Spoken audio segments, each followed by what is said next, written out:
Welcome back to another episode of The Push with Nick and KP. We are back once again to bring you a weekly recap video, this time of Monday Night Raw, which took place on February 2nd, 2026 in Philadelphia, Pennsylvania at the Xfinity Mobile Arena. This is the Fallout episode of the Royal Rumble, so lots of storylines here, lots of big things expected to happen. So without further ado, let's go ahead and get right into the action. Reading this one pretty quickly after the show, so the picture is not quite ready yet, but don't worry, we'll still get into all the happenings that took place. In a quite unusual way, before we even see the talent arriving, like as we typically do on an episode of a Monday Night Raw or SmackDown, we see Braun Breaker walking along ringside, completely tearing apart the commentary table, threatening both Corey and Cole, who both do a great job of selling here for Braun. The rest of the division, noting how out of control Braun is, comes out and tries to calm down Braun. This hardly works, though, as Braun calls out Pierce, and that doesn't really work too well for him either, as Adam tells him the last time a masked man appeared, it was in fact Austin Theory, to which the crowd obviously reacted to quite well. Then LA Knight music hit, and he attacks the Vision, runs off as Breaker and Heyman are distracted by Pierce and security. And yeah, this is kind of continues the ongoing story between Pierce and Breaker and or the Vision and Paul Heyman. Braun's just out of control. He's irate. Rightfully so. I think he got eliminated before he even got into the ring at the Royal Rumble. So he's right to be mad, but I'm just sure he's not taking it out the right way. But this is really a fun way to kick off Raw, and it wasn't your stereotypical seeing people arrive and announcing what was going to happen. So I like this. It was something new, something different. So I really like these kind of ways, and I generally have no clue where the story is going, and I think sometimes those are the best kind of stories.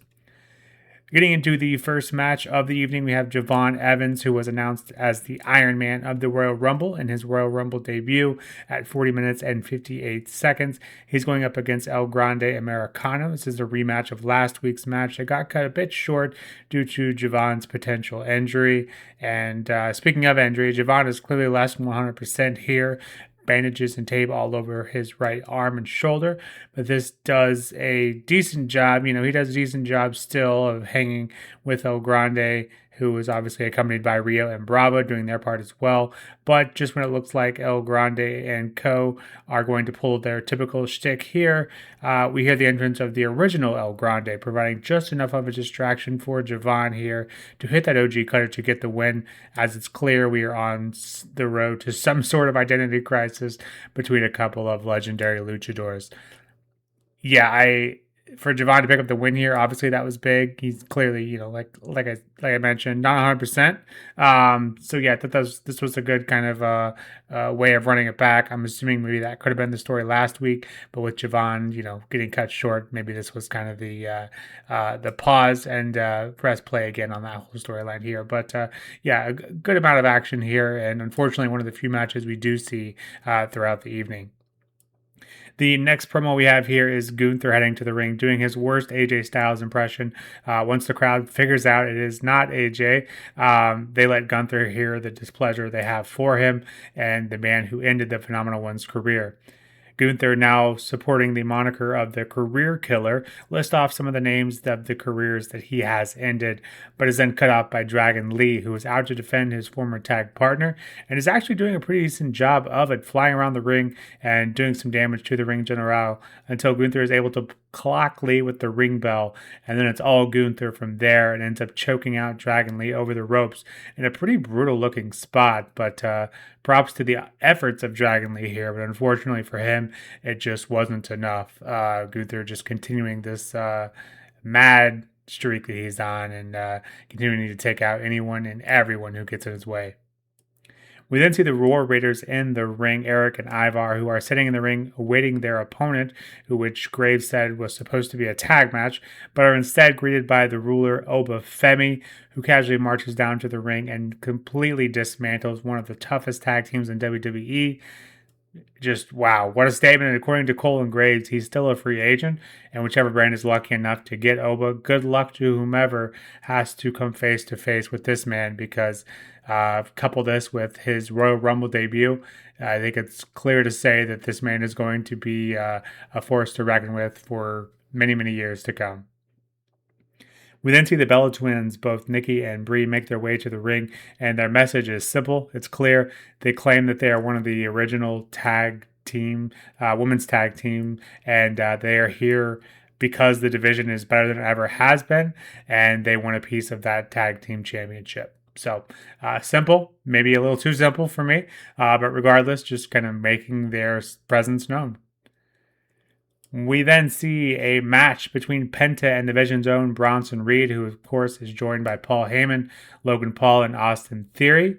Noted no Braun Breaker here. As this match is going on, I found myself thinking this is a pretty good contest, and the other members of the Division were keeping to themselves, more so than they normally would have. But of course, as soon as that thought runs through my mind, I clearly jinxed it. Immediately after this, Theory and Logan get involved, and Bronson takes advantage of this. But unfortunately for him, the ref gets taken out during the scuffle, and eventually LA Knight gets involved once again, hits Bronson with a BFT and a steel chair outside of the ring, and then Reed is unable to answer that 10 count, and Penta is able to steal a victory here. And the look on Paul Heyman's face is absolutely priceless.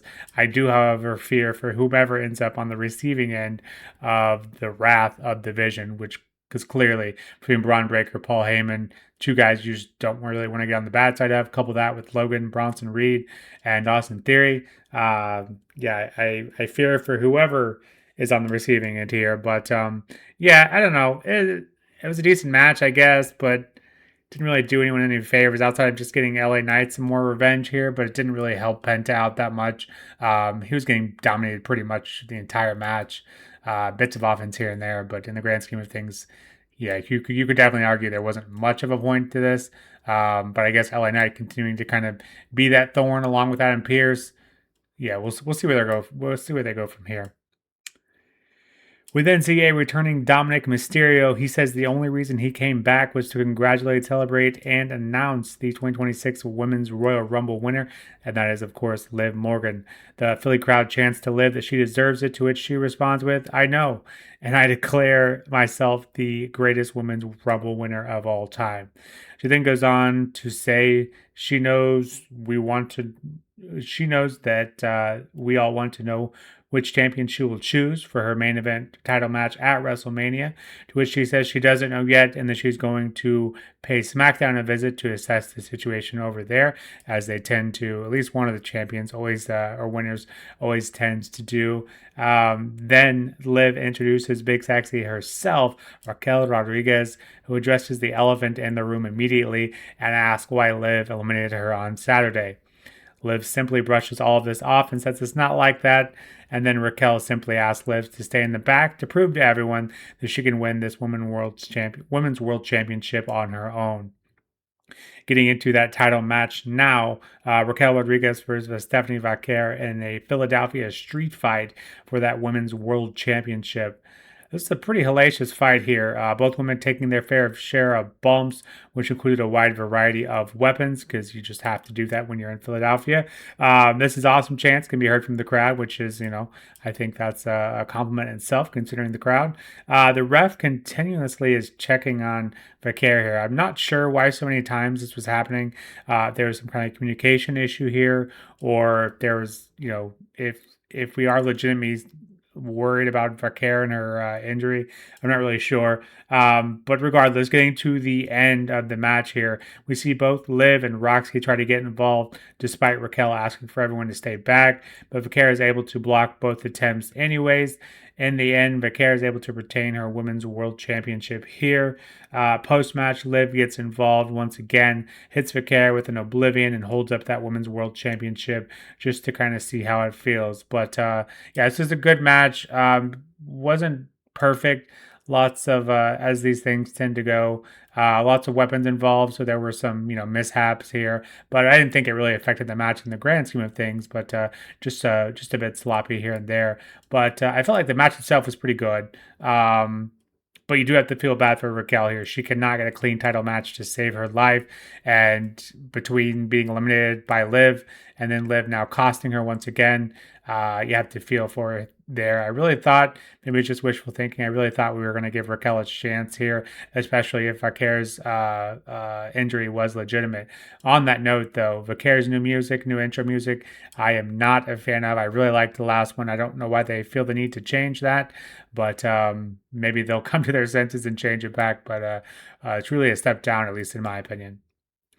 We then see the main event promo section, if you will, which has the 2026 Men's Royal Rumble winner Roman Reigns come down to the ring. He asks the Philly crowd to acknowledge him before reminiscing on the highs and lows he's experienced here.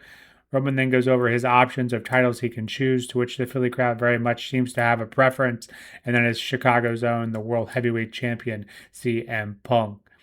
Punk comes down to the ring and first addresses Finn Balor, which Roman takes offense to that, but Punk says that this is his show and he's the champion and he calls the shots. Roman and Punk go back and forth about whether Drew or Punk would be the toughest choice.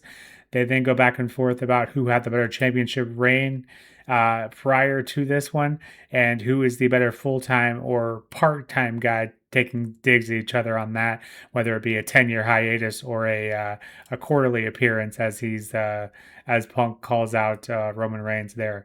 The rest of this promo gets real personal real quick. Shots are fired by both men. That very much blurs the line between both real and kayfabe here, and that's absolutely what we want in these kind of feuds. It ends with Roman saying that he does in fact choose Punk, and he can't wait to be able to beat him, make him acknowledge him on the grandest stage of them all at WrestleMania. So absolutely, I can't do this whole promo justice. You need to go check it out. Between two of the best promos in the business, absolutely go check that out for yourself. Absolutely worth your time. So yeah, overall, Monday Night Raw, tons of storyline here being told throughout this episode of Raw, which you would expect, in a show after WrestleMania, Royal Rumble, and now officially on our way to WrestleMania. However, I felt like this episode was a bit light on action. I will give a bit of a pardon to that, simply because I recognize, we'll get plenty of that over the next 3 months. But definitely saved by that women's World Championship match at the end there, and of course the Punk and Roman promo. But you take out those two bits, and this is probably a pretty low-rated Raw. Some cool stuff here, but definitely not enough action, at least in a wrestling show for me. Highlight being Braun and his fits, between division. Just that whole storyline is very interesting between Pierce and LA Knight. I like that. Raquel and Vaquer, pretty good title match as well. And Roman and Punk to end the show on our first official match of WrestleMania is now set for that World Heavyweight Championship. I think that will be a good one. Obviously, a very high profile one. So enough from us. Let us know what you all thought of this episode of Raw. Did you think this could have used a bit more action? And what did you think of the storylines we have going in and out of this episode of Raw? Would love to hear from you in the comments below. As always, don't forget to hit that like and subscribe button, as well, as it does help us out quite a bit. But until next time, we'll be back shortly with our NXT and SmackDown recap, along with our WrestleMania project being continued. But until next time, this has been The Push with Nick and KP. We'll see you soon. Take care.